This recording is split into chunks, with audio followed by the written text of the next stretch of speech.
Radiolab is supported by Lagunitas Brewing, committed to putting the pub back in public radio by offering craft ales to people who appreciate good storytelling and making stuff up. Learn more at lagunitas.com.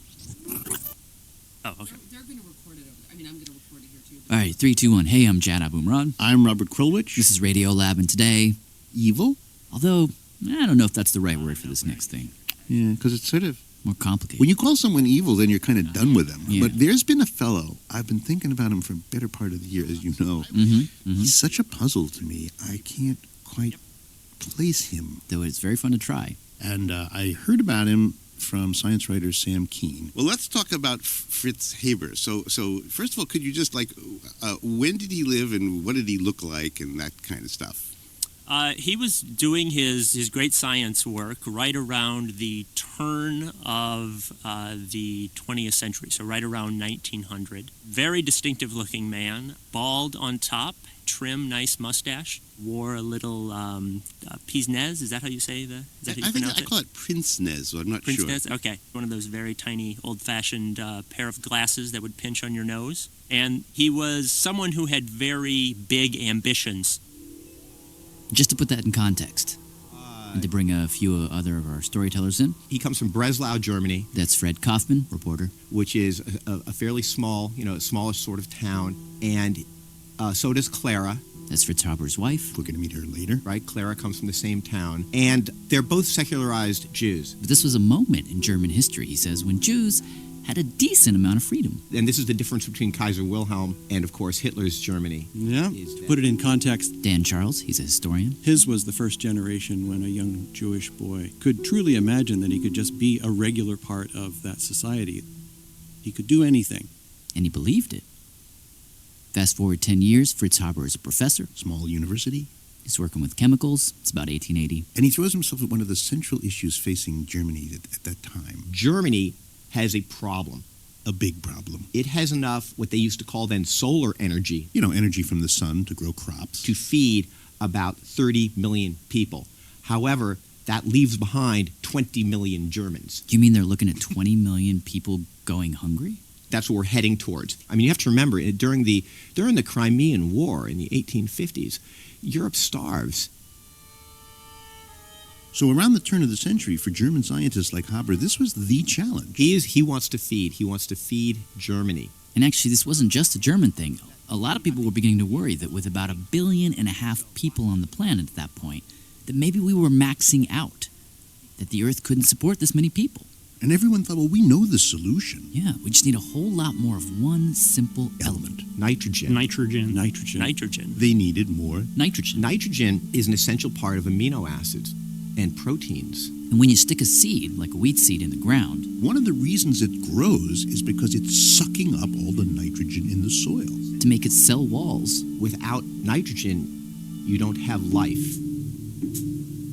now, of course, you could find some nitrogen out in the world. Natural deposits would be like seaweed or... Manure was one. You know, you could find it in cow manure or Guano, which was basically bat poop, and seagull poop. which made that poop valuable. And actually, 2 nations in South America went to war. literally over bat.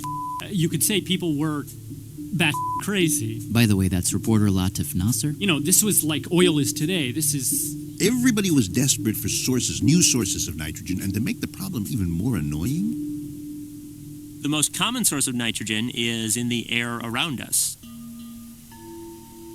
It makes up 4 out of every 5 or so molecules that we breathe. So it's very... so it's a lot. Yes, 80% of the air is nitrogen atoms. So all the nitrogen you'd ever need Was right there. Like, you can't throw that air onto a plant.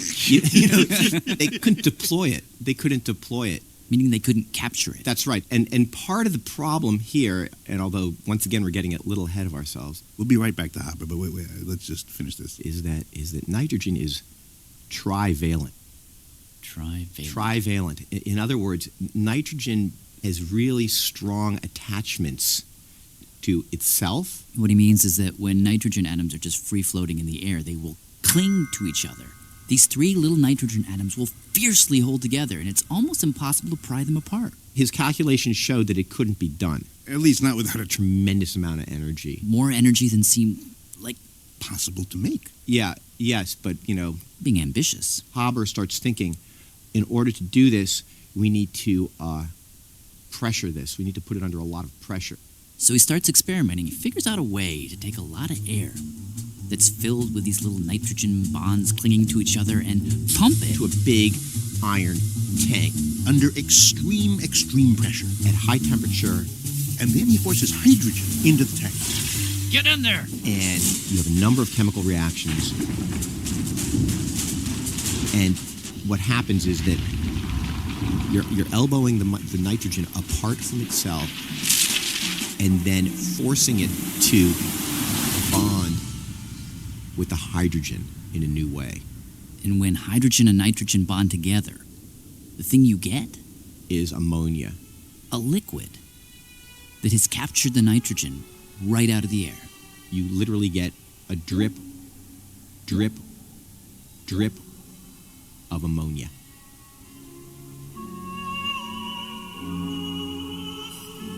It is arguably the most significant scientific breakthrough of them all. Bread from the air was the phrase.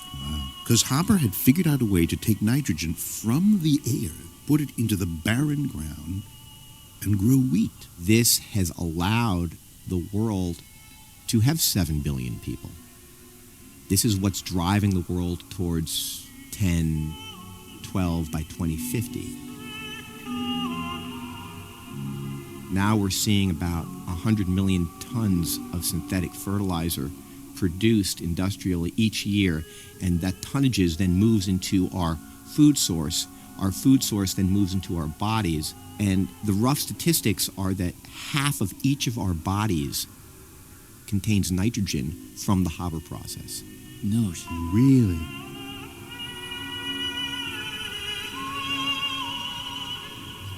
And so in 1918, Fritz Haber gets a Nobel Prize. But this is why this is such an interesting guy. Around this same time, officials in the U.S. government are calling him a war criminal.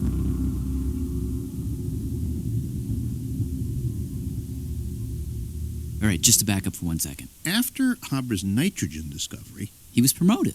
He takes over leadership of this institute in Berlin, and he starts hobnobbing with a whole different level of society.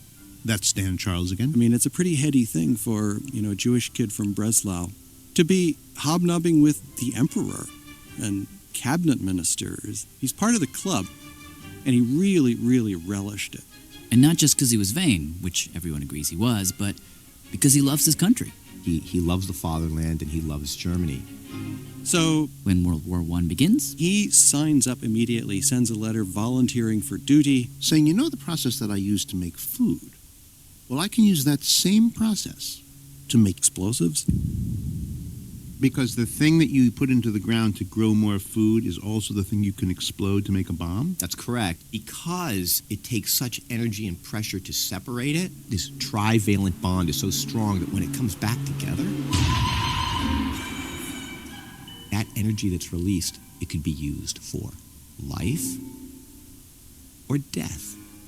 In any case, back to World War I. there's trench warfare, it gets bogged down, and Haber has an idea. He goes straight to the German High Command and he pitches this idea. He says, well, we can drive those enemy soldiers out of trenches with gas. Chlorine gas. We'll basically bring it to the front, and when the wind is right, we'll just spray it. But the generals were not all that convinced. No, They just didn't like it. A lot of them were like, this is not how you fight a war. it's like playing dirty. Yeah. Sort of unsportsmanlike. But he organizes soldiers, he organizes whole gas units, And nobody even had to ask. takes command of them partially. He travels to the front. And on April 22nd, 1915? 1915. Haber finds himself in a little town in Belgium called Ypres. YPRES. Actually, the Americans called it Yeeps. Whatever you call it. This was one of the bloodiest arenas on the Western Front. The Germans were on one side, the French, the Canadians, and the British on the other. And there, behind the German lines, is Our friend, our frenemy, Fritz Haber. Our friend of He's bald. He has a pot belly. He has these pince-nez spectacles. He's chomping on a Virginian cigar. He was always smoking these Virginian cigars. And he's wearing a fur coat really. in what is basically like the Baghdad of his time. But Nobody had done what he was about to do on the scale that he was about to do it. So basically, at 6 p.m. on April 22nd, when the wind was just right, he says, Haber's gas troops unscrew. They open the valves on almost 6,000 tanks containing 150 tons of chlorine. That's like an adult blue whale of chlorine. I'm just trying to imagine that. Is that like a green cloud? Some people describe it as a cloud, and then others describe it as this kind of 15-foot wall kind of hugging the land, and it's just sort of approaching. And it's moving at about 1 meter per second. And according to some accounts, as it crept across no man's land, The leaves would just sort of shrivel, and the grass was turning to the color of metal. Birds would just fall from the air. within minutes, the gas reached the Allied side, and as soon as it did, soldiers began to convulse. They were gagging, they were choking.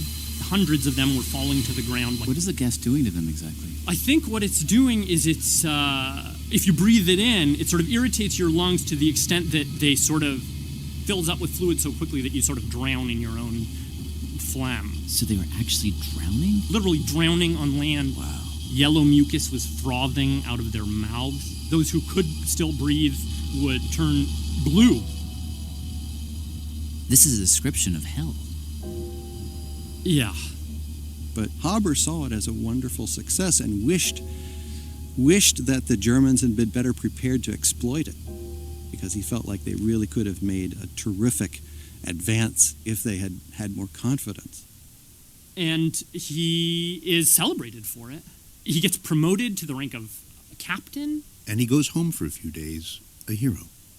But when he gets there, he has to contend with his wife, Clara Immerwahr, Clara. also from Breslau, also from a Jewish family, and also a scientist, unusually so in those times. She was actually sort of a genius herself. She was one of the first women to earn a PhD in her country. And shortly after his return, Clara allegedly confronts him and says, Look, you are morally bankrupt.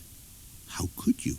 But Haber just kind of ignored her, and According to legend, he actually threw a dinner party in celebration, of the big victory. invited his friends over. Now, we don't actually know if he threw a party. I consider that apocryphal. Dan doesn't think so, but what's clear is that he saw no reason to question what he had done, and that infuriated Clara. Especially because she found out he was leaving the next day to direct more gas attacks. And they probably had an argument. Yeah. Undoubtedly they had an argument. That's historian Fritz Stern, who also happens to be Fritz Haber's godson. They had a quarrel, More than that. Let's call it a fight. and later that night, After the party, Haber takes a bunch of sleeping pills, goes to sleep, and she takes his service revolver Fritz Haber's pistol. Walks outside to the garden. and pulls the trigger. Shoots herself In the chest. and is found by her son. By her son. Yes. Age 13, I think. And he finds her actually still alive, with the life about to run out of her. Haber, it's unknown what happens for the rest of that evening, but it is a well-documented fact that the very next morning, on schedule, He goes back to the front. To the Eastern Front. Leaving his son alone with his dead mother. That's, Cold, huh? yeah. Heartless. It was a terrible moment. Did he run away? Was it duty? the son eventually, after he emigrates to America, kills himself.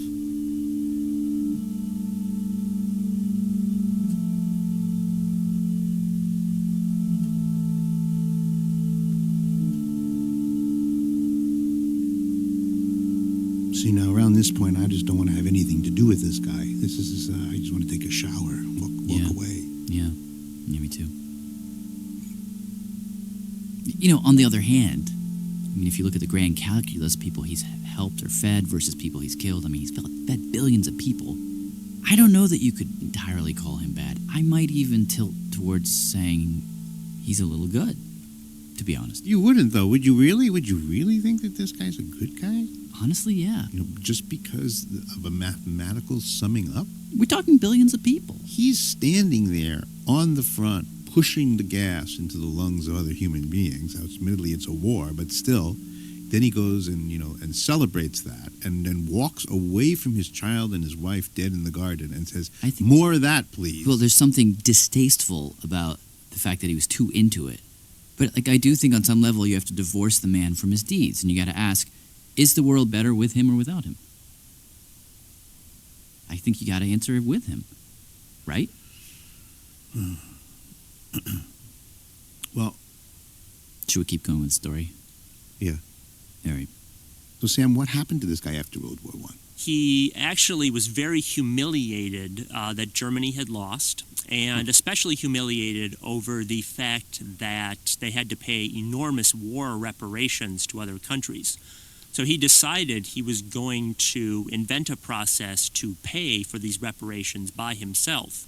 And what he decided to do is go into the ocean, into seawater, which contains very small levels of gold. But, over the entire ocean, there's a lot of gold dissolved into the sea. And he spends 5 years in a futile effort to distill gold from the ocean's waters. Sounds insane. On the other hand, if anyone could do it... He was trying to repeat this master stroke. Needless to say, he fails. It was actually a crushing blow for him. And then things really take a turn. 1933 comes, and Hitler takes over. And one of the first acts that the Nazis do is to basically issue an order that says there shall be no Jews in the civil service. Now, Haber was Jewish, but because he'd served in World War I... he technically would be exempt. But 75% of the people who worked for him at the Institute, they were Jewish. And they would have to be dismissed.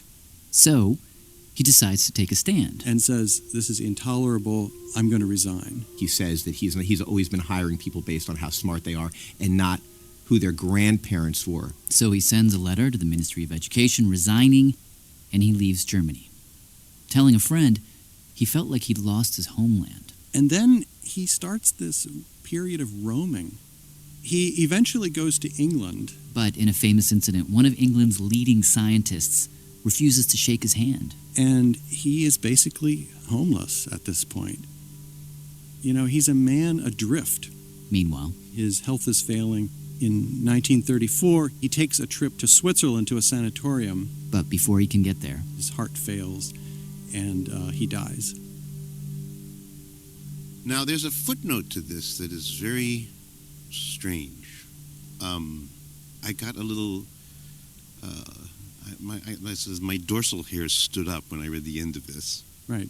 So during World War I, Haber's Institute had developed a formulation of insect-killing gas called Zyklon. Zyklon A. Which was originally just a pesticide. And once again, another nitrogen compound. It was developed in his institute. He knew about it. In fact, his chemist had given this particular pesticide a smell. It was a warning smell, so that people didn't inadvertently breathe it in and get sick. But after the Nazis take over... This is after he died. They reach back to the shelf and they find this Zyklon stuff. And they ask for it to be reformulated to take out the warning smell. And it becomes Zyklon B, the killing gas of the concentration camps. Did members of Haber's family die in the concentration camps? Yeah, members of his extended family did. Certainly friends of his did. There's something deeply, deeply wounding, distressing, upsetting at the thought that he had anything to do with Zyklon B. But he did. The use of it, he couldn't have imagined.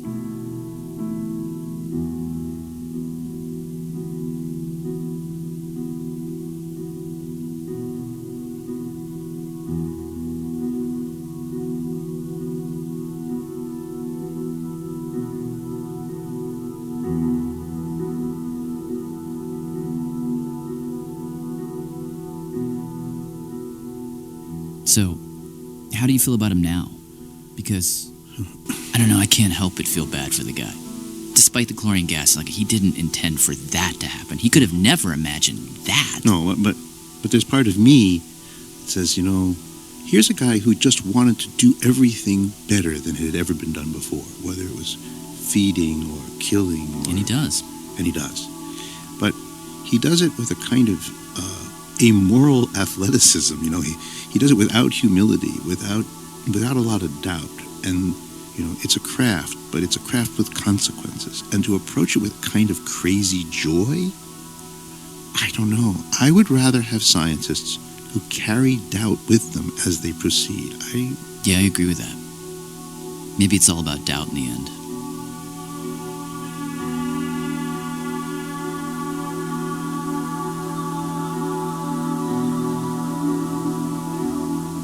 Thanks to all our great storytellers, Dan Charles, Sam Keen, Latif Nasser, Fred Kaufman, and Fritz Stern. You can find out more information about all those guys on our website, radiolab.org. In closing, I hope you can see my fascination with this topic now. Fritz Haber may have been the most important scientist of the 20th century. He had a unique combination of skills that I believe are unrivaled. Not only did he have his own remarkable insights into new chemistry that had not yet been discovered and the desire to flush them out, but he also had the ability to bring diverse groups of scientists together and not only engage them personally with understanding of their projects, but also to inspire them to further heights in their research. Almost to a man or woman, every scientist who ever worked with him talked about this inspiration, and how he would by chance meet them, and then 3 hours later they would come together to see an avenue not yet explored. Even chemists who disliked him before they met him, such as Nernst, were eventually won over by his passion for the science. His institute made some of the most remarkable discoveries of the time and launched the ideas for future discoveries that have had an impact on all of our lives. On the other hand, say no more than the father of chemical warfare, Fritz Haber's extreme "Germany is everything" attitude made him blind to the moral consequences of his war endeavors. As an extreme patriot, his passions may have been misdirected away from such things as family and humanity.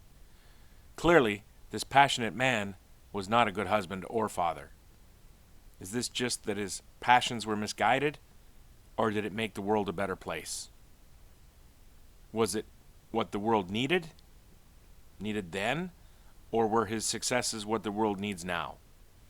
Can we say that Fritz Haber was good, or was he evil?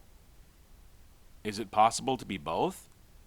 Is it possible to feel compassion for a man who believed that chemical warfare was just another tactic and used his considerable resources to implement using chemical warfare? Does it become easier to feel compassion for a man whose "Germany is everything" attitude was turned against him because he had Jewish ancestors? I'm sorry. I'm sorry that I have to leave you with more questions than answers. Thank you.